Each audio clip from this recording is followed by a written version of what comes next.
So here Andrew and I are out moving our fence for this year. So this is the field that I talked about the other day that I said the forage rape and kale hadn't really come up in, but a bit more has come up, so we're quite surprised. But luckily we put it in with grass as well, which is what you can see here. So this is all the lush grass, and then we've got one bullock back there that's worked out that we've moved the fence, but these here, they have now, they've literally just followed us along the line wondering what we're doing because they're not used to the fence being moved.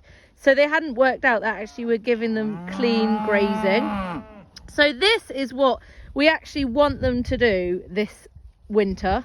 This is exactly what we need to happen in this field, because in the spring we will work this over lightly with our dyno drive, which is like it's a Bomford dyno drive, which is basically like little shovels that are on a land driven vehicle, and we'll work it over, and then we're going to plant GS4 out here. So this is why we put this kind of like middle crop in. Admittedly, I probably wouldn't do the grass next time now that we're going to be putting it back into like a GS4.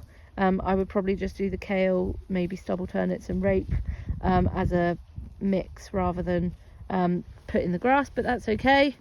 They've still got some good forage, and we'll just move them every 1 or 2 days depending on what the weather is. We were just having a discussion that we over on the other side we've got a cut off ring feeder, so we basically cut the bottom off so that we can just roll it along rather than needing to bring a tractor out to move it. And that's because we don't really want to be driving a tractor over this now. This is kind of opening up the soil, and I think that using the cattle hooves is bringing life back into it. So they're peeing and pooing on this as well, and just now I was seeing some of the worms had like churned up, so it's kind of bringing some life back into what was a really hard soil. When my dad did this in the summer, it was so hard he could hardly work it at all, but now I'm walking along it and it's had like this crop in, and it's actually feeling really fluffy under my feet, and that is exactly what we want. And for a new seed like ley, this is what we want to do here. And then we'll probably paddock this field up eventually, and this will become part of our paddock kind of system, so that we can get it into a good rotation and be getting anywhere between 30 and 60 days rest on each individual paddock, because the rest is the key. So this is what we are working towards, more rest in our farming system for pieces of land within like a field boundary then, and that's why we use paddocks to do that, so that we are literally able to give pieces of that field rest. So over a given time the whole field will have had at least 30 to 60 days rest in the growing season, not just over winter. So when growing season, depending on the weather, it's quite warm at the moment, so grass is still growing, but growing season is from spring until about now. And it should have, normally it would go colder and the grass would stop growing, but the temperature hasn't changed this year yet. But if it should change in a few weeks time, the frost will come in and the soil temperature will drop, and so it will go into a natural hibernation kind of restful state. If it stays like this warm, it probably won't. I actually did see some daffodils out yesterday, so even they're getting a bit confused.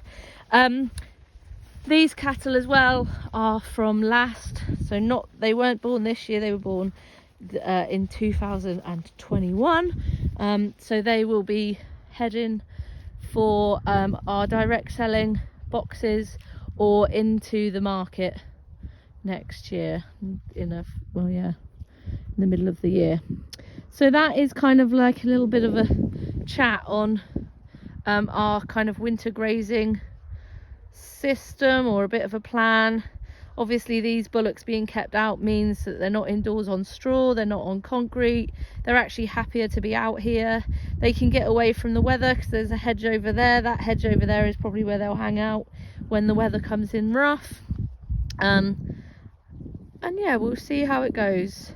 This is already looking a lot better to me. So this is basically ploughing, but without a tractor and plough.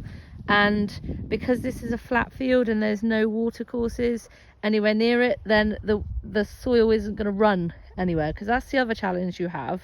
You want fairly flat fields when you're making it like this, so that you don't lose your topsoil. We don't want to lose it, we want to grow it.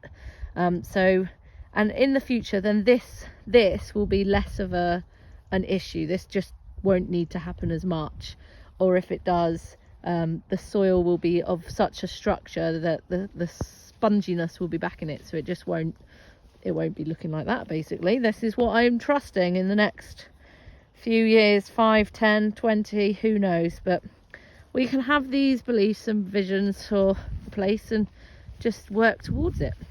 And that is my talk for today. If you have any questions, just comment or DM me. Oh, and this is a cow, because well, she gets some extra grazing for a few months because she's looking a bit thin.